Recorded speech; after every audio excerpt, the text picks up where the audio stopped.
O legado desta mensagem é um tesouro que guardamos com muito carinho, fruto de um fiel ministério de 60 anos. Com vocês, a voz de Roberto Rabelo, com o tema Estava Perdido e Foi Achado.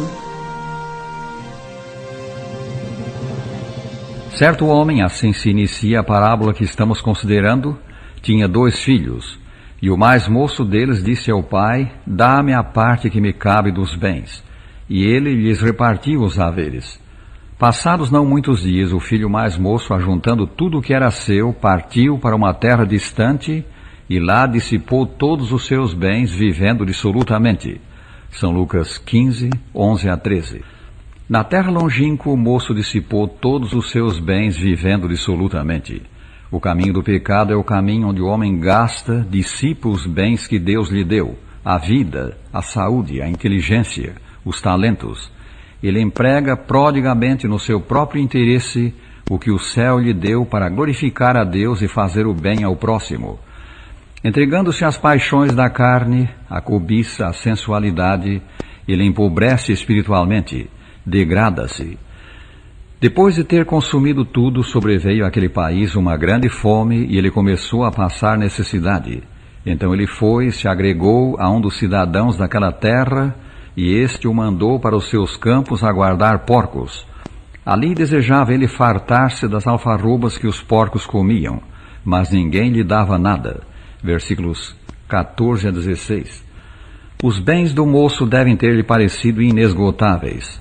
Ele os gastou generosamente, sem se preocupar com reposição. Mas agora eles acabaram, súbita e inesperadamente. Para agravar a situação, houve uma fome na terra. Os amigos dos bons tempos desapareceram, e ele começou a passar necessidade. Para os judeus, dificilmente poderia haver ocupação mais indigna que a de cuidar de porcos.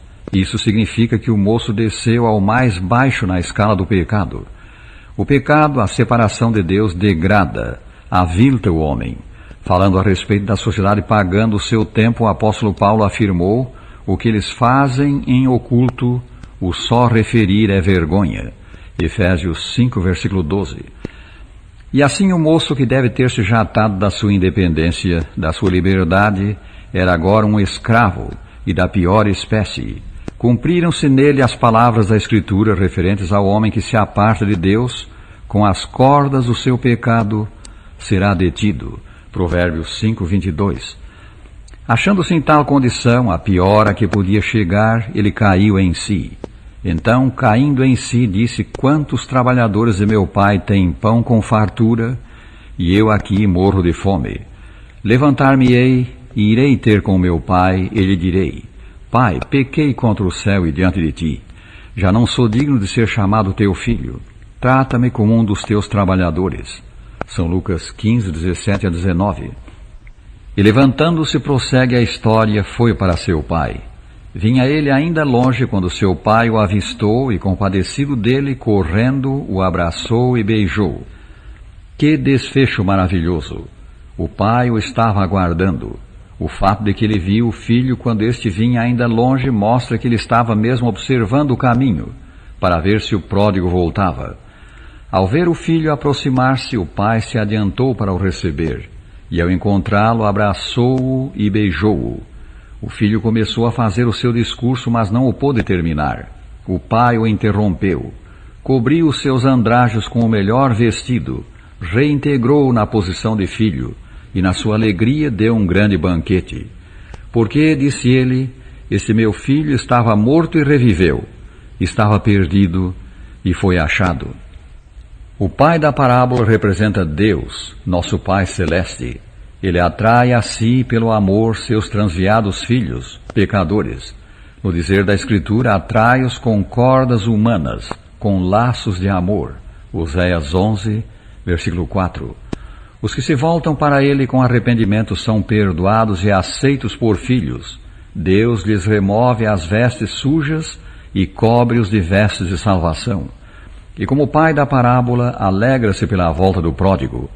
Assim, disse Jesus, haverá maior júbilo no céu por um pecador que se arrepende do que por 99 justos que não necessitam de arrependimento. São Lucas 15, versículo 7.